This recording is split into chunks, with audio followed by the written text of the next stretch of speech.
보통 우리가 이제 일반적으로 안과라고 하면은 뭐 몇몇 가지 수술들을 먼저 떠올리실 겁니다. 대부분 이제 그러실 것 같고요. 그 외에는 이제 안구건조증이나 다래끼 같은 그런 이제 경한 질환들 때문에 병원에 가시는 분들이 많고요. 그런데 이제 그런 분들은 우리가 봤을 때 겉으로 보기에는 그냥 병원에 다니면서 약을 처방을 받는다거나 수술을 받으면 돼, 이렇게 이제 끝나버리는 경우들이 되게 많습니다. 상당수의 병원들이 또 거기에 맞춰서 마케팅을 하고 있는 현실이고요. 그런데 실제로 그런 것들하고 관계없이 뭐 백내장이면 백내장을 수술하면 됩니다. 뭐 그럼 해결이 되겠죠. 문제는 뭐 그 외에 다른 여러 가지 질환들은 사실 생각보다도 치료가 어렵습니다. 사실 안구건조증이라고 해도 뭐 병원에 눈물약을 타러 가긴 하지만 뭐 그런 것들을 뭐 근본적으로 치료할 수 있는 방법이 없죠. 또 마찬가지로 목내장이라든지 또 이제 당뇨병이나 여러 가지 고혈압 같은 대사성 질환을 앓고 있는 분들이 갔을 때 그 병으로 인해 가지고 이제 2차적으로 안과적 질환이 발생하는 경우도 있고요.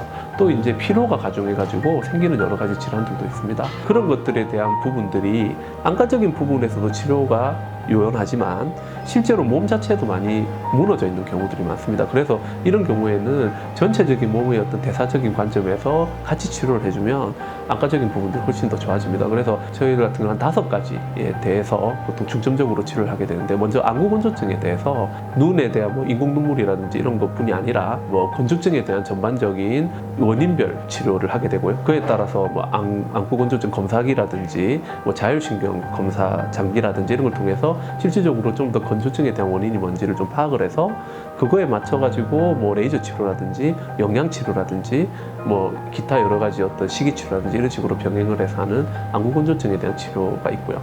두 번째는 이제 당뇨 환자들이나 고혈압 환자들한테서 생기는 당뇨 망막병증이나 또 황반변성 이런 것들에 대한 난치성 질환에 대한 부분에 대해서 항산화요법, 식이요법, 그리고 이제 인슐린 저항성을 줄여주는 저탄수화물 고지방식이요법 이런 걸 통해서 이제 환자들을 관리해줘서 실질적으로 환자가 협조만 잘 되면 당뇨약을 끊을 수도 있습니다. 당뇨약을 끊게 되면 당뇨약에 대한 부작용을 겪을 일이 없을 것이고, 당뇨합병증도 더 이상 진행을 안 할 뿐더러 실제로 나빠져 있는 당뇨합병증도 좋아질 수 있거든요.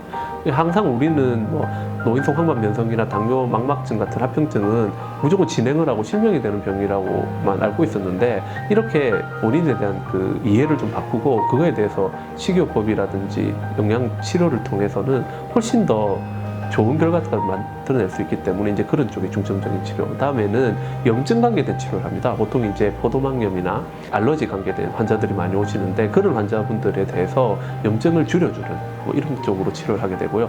마지막은 이제 아까 말씀드렸다시피 이제 눈의 피로와 관계된 그런 치료들을 좀 더 중점적으로 가져가게 됩니다. 그래서 호르몬 대사와 관계된, 그리고 이제 장의 면역과 관계된 부분을 같이 짚어보면서 그런 것들이 결국 눈하고 밀접한 관계가 있거든요. 그래서 이제 그런 것들을 통해서 전체적인 한 5가지 부분에 대해서 환자들을 관리해주고 있습니다.